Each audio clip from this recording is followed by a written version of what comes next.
성경 봉독 요한복음 1장 1절로 18절 말씀입니다. 찾으신 줄 알고 봉독하겠습니다. 태초에 말씀이 계시니라. 이 말씀이 하나님과 함께 계셨으니 이 말씀은 곧 하나님이시라.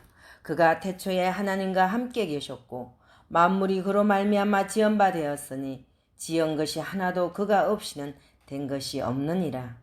그 안에 생명이 있었으니 이 생명은 사람들의 빛이라. 빛이 어둠에 비치되 어둠이 깨닫지 못하더라. 하나님께로부터 보내심을 받은 사람이 있으니 그의 이름은 요한이라. 그가 정언하러 왔으니 곧 빛에 대하여 정언하고 모든 사람이 자기로 말미암아 믿게 하려 함이라.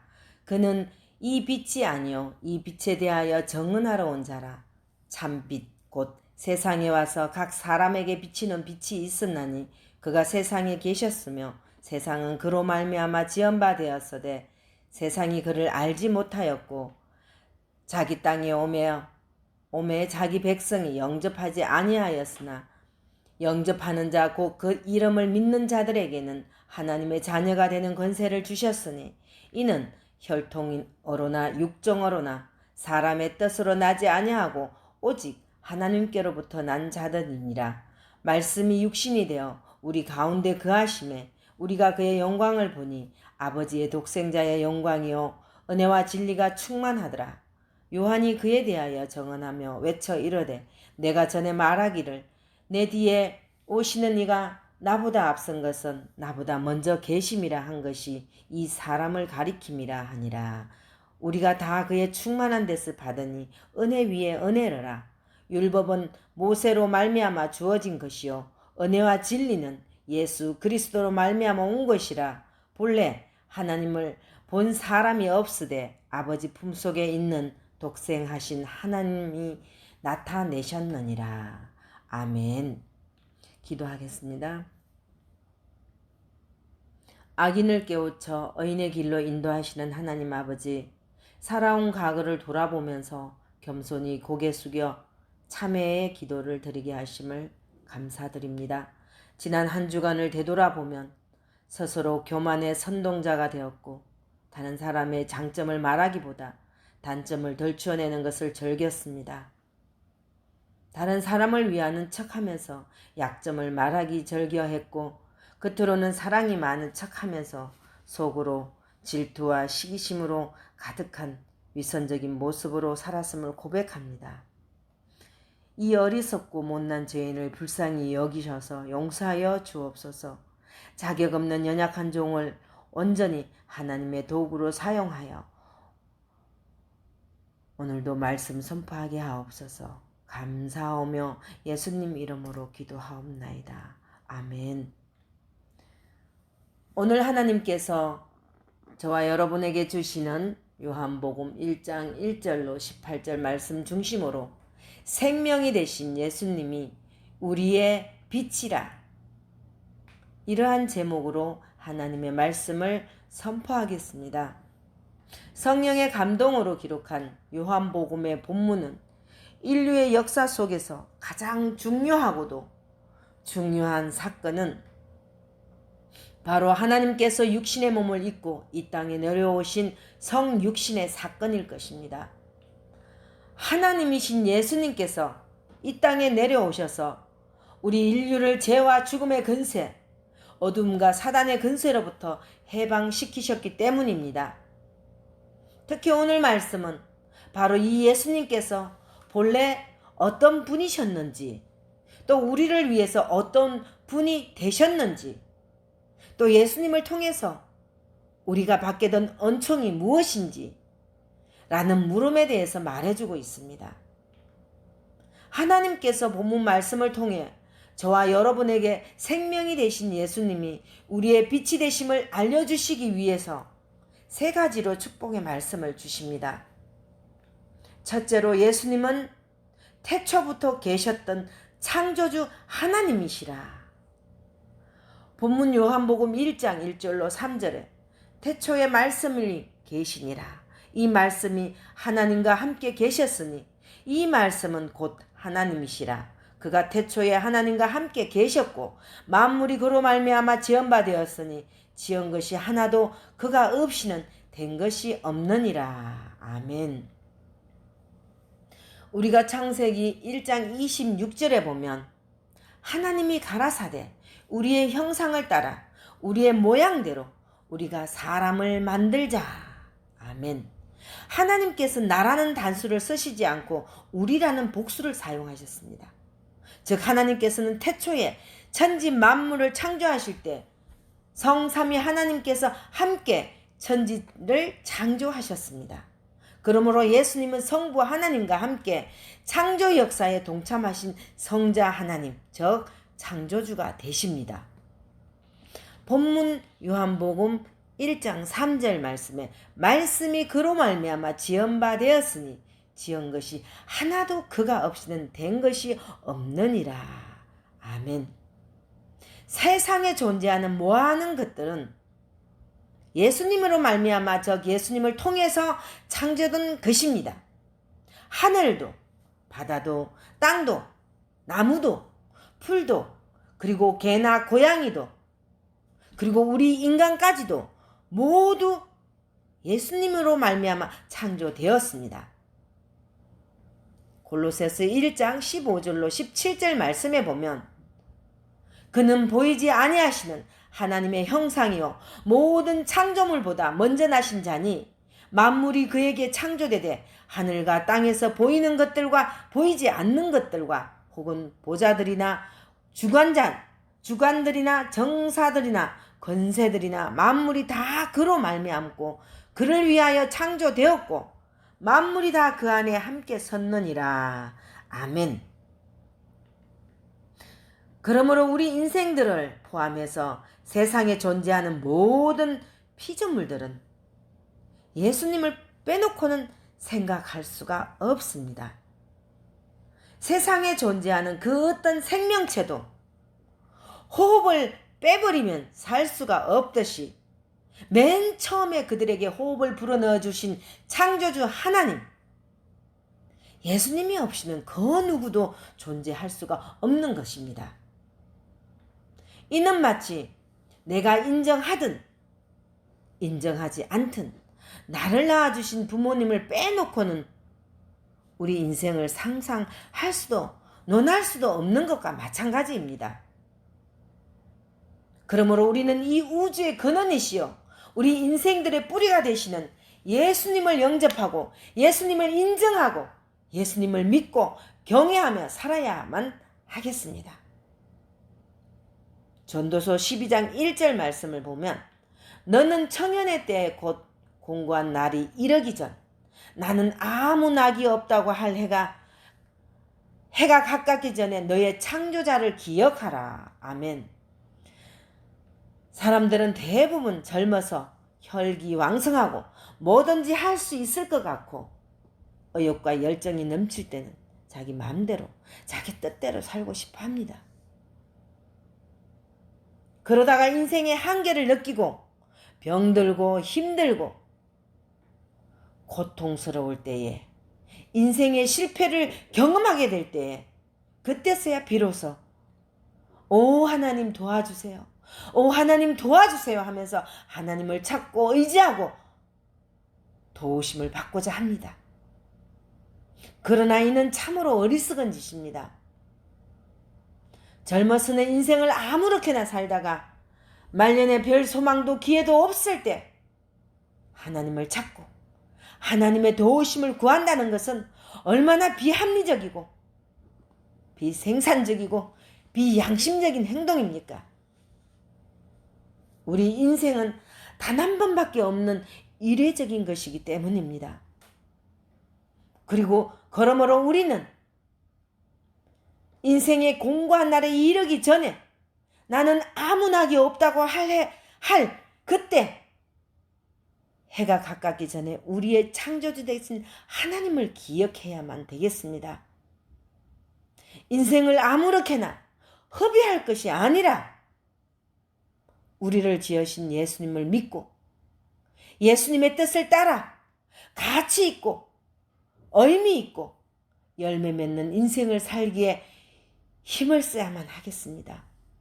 더구나 인생의 함경기인 청년의 때 허랑방탕한 인생을 살 것이 아니라 주 안에서 분명한 목적과 방향이 있는 뜻있는 삶을 살고자 함을 힘을 다해 힘을 써야 하겠습니다. 사랑하는 성도 여러분, 누구든지 예수님께로 나아가게 되면 그 인생의 심각한 고민거리들을 해결함 받고 능력 있는 인생, 승리하는 인생을 살 수가 있습니다. 우리 모두는 내 인생의 주인이요 창조주 되신 예수님을 만남으로 우리 각자의 삶이 활짝 피어날 수 있길 축복합니다. 둘째로 예수님은 우리에게 생명을 주시기 위해서 이 땅에 오셨습니다. 본문 요한복음 1장 4절에 그 안에 생명이 있었으니 이 생명은 사람들의 빛이라. 아멘. 앞부분에 분명히 우리를 예수님께서 창조하셨고 예수님께서 우리 각자에게 생명을 이미 주셨다고 들었습니다. 그런데 요한은 왜 또다시 그 안에 생명이 있었으니 이 생명은 사람들의 빛이라. 예수님 안에 있는 생명을 강조하여 말하고 있는 것입니다. 여기 나오는 생명, 헬라어 원어의 영적인 생명, 영원한 생명, 의미 있고 가치 있는 생명을 가리키고 있습니다. 예수님께서는 바로 우리에게 영생을 선물로 주시기 위해서 이 땅에 오신 것입니다. 우리 인생들은 본래 창조 때부터 영생을 누리며 행복하고 의미 있고 가치 있는 삶을 살 수 있도록 창조되었습니다. 그러나 인류의 조상인 아담의 죄로 그 죄로 말미암아 영원한 생명의 동산 에덴에서 쫓겨나면서부터 우리는 영생의 축복을 박탈당하게 되었습니다. 이로 말미암아 우리는 언젠가 반드시 죽어야 하는 비격적인 운명 가운데 처하게 되었습니다. 그러나 예수님 안에 생명이 있습니다. 이 생명은 죽은 자를 살리는 생명이요 무기력한 자를 일으켜 세우는 생명이요 절망 속에 빠져있는 자에게 희망의 씨를 심어주는 생명입니다. 이 생명은 사망 권세가 결코 빼앗아갈 수 없는 생명이요 예수님 이외에는 그 누구도 줄 수 없고 복제할 수도 없는 유일무이한 생명입니다. 우리 각자가 가지고 있는 생명은 나 한 사람의 생명을 겨우 유지시키다가 언젠가는 죽을 수밖에 없는 이례적인 생명이요 소묘적인 생명입니다. 하지만 예수님 안에 있는 이 생명은 영원한 생명이요 모든 사람을 다 살릴 수 있는 부활의 생명입니다. 고린도전서 15장 45절 말씀에 기록된 바 첫 사람 아담은 산 영이 되었다 함과 같이 마지막 아담은 살려주는 영이 되었나니. 아멘. 즉 아담의 후손인 우리는 산 영에 불과하지만 예수님은 살려주는 영을 지니신 생명의 수여자가 되시는 것입니다. 그러므로 이 예수님을 영접하는 자는 마치 줄기에서 끊어져 시들어가던 가지가 다시 접붙임 바 되어 다시 되살아나는 것처럼 그 인생이 살아나고 피어나고 소생케 되는 역동적인 인생을 살 수가 있습니다. 사랑하는 성도 여러분, 사실 세상에 신비한 것이 많이 있지만 생명처럼 신비한 것도 없습니다. 생명은 눈으로 볼 수도 없고 과학적으로 어떻게 설명할 수도 없습니다. 더구나 영적인 생명은 우리의 이성을 초월하여 존재하는 참으로 오묘하고도 신비로운 것입니다. 그런데 바로 이 생명이 예수님 안에 있다고 하였습니다. 예수님 밖에는 없습니다. 다른 데는 없습니다. 오직 예수님 안에만 있습니다. 그러므로 이 예수님께 접붙인 받을 때 우리의 삶에는 제2의 창조, 재창조의 역사가 일어나게 됩니다. 한번 태어나서 그럭저럭 살다가 때가 되면 죽는 그런 인생이 아니라 끊임없이 개척하고 도전하고 삶의 의욕과 기쁨이 넘치는 인생, 영원토록 죽지 않고 더럽지 않고 쇠하지 아니하는 영생의 주인공이 되길 축복합니다. 셋째로 예수님께서는 우리들 가운데 거하시기 위해서 이 땅에 오셨습니다. 요한복음 1장 14절에 말씀이 육신이 되어 우리 가운데 거하심에 우리가 그의 영광을 보니 아버지의 독생자의 영광이요 은혜와 진리가 충만하더라. 아멘. 예수님께서는 어두운 가운데 있는 우리에게 빛을 비추시기 위해서 이 땅에 내려오셨습니다. 그러나 하루 이틀 한 주일이나 한 달 동안 봉사활동하시다가 다시 올라가시지 않았습니다. 예수님께서는 아예 육신을 입고 이 땅에 태어나셨습니다. 그리고 우리와 동고동락하시며 우리의 고통을 이해하시고 아픔에 동참하셨습니다.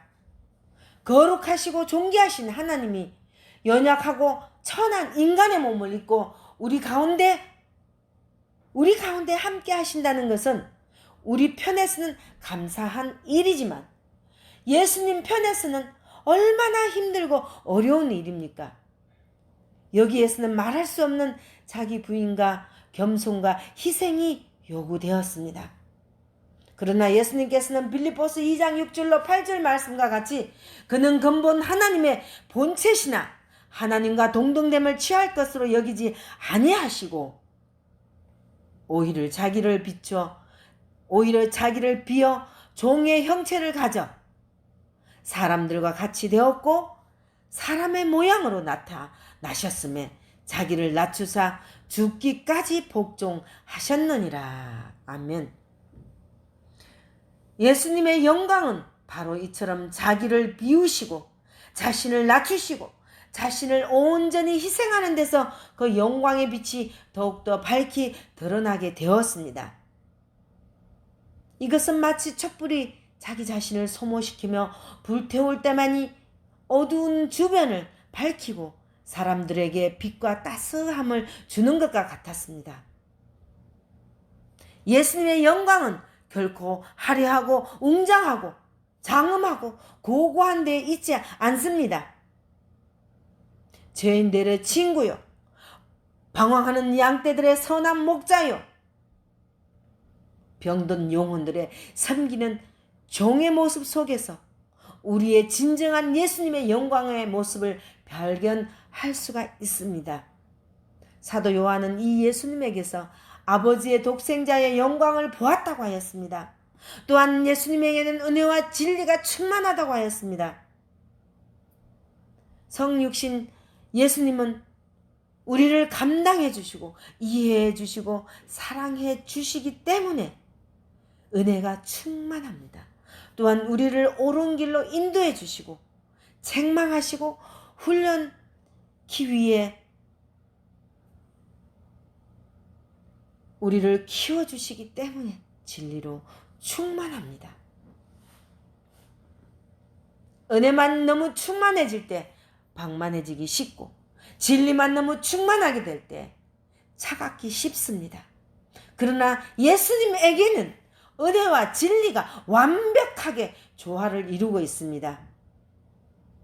이는 은혜가 50%, 진리가 50% 이렇게 분할되어 있다는 뜻이 아니라 은혜도 100%, 진리도 100%, 둘 다 부족함이 없이 충만하다는 뜻입니다. 16절 말씀을 보십시오. 우리가 다 그의 충만한 데서 받으니 은혜 위에 은혜르라. 아멘. 피조물에 불과한 우리 인생들이, 그것도 죄로 말미암아 심판받아 마땅할 우리 죄인들이 이 땅에 오신 하나님과 함께 거한다는 것, 그것은 말할 수 없는 은혜입니다. 그런데 예수님께서는 여기에 그치지 않고 각 사람의 부족한 것들을 다 충족시켜 주심으로써 넘치는 은혜를 베풀어 주셨습니다. 이를 가리켜서 은혜 위에 은혜라고 표현하였습니다. 은혜 위에 은혜, 이는 파도처럼 밀려오는 은혜, 넘치는 은혜를 가리킵니다. 우리에게 이처럼 충만한 은혜를 허락하신 하나님께 감사와 찬송을 드립니다. 사랑하는 성도 여러분, 우리 모두 예수님의 생명을 공급받아서 빛된 인생, 생명력이 넘치는 인생, 박력 있고 힘 있는 인생을 살 수 있길 기도합니다.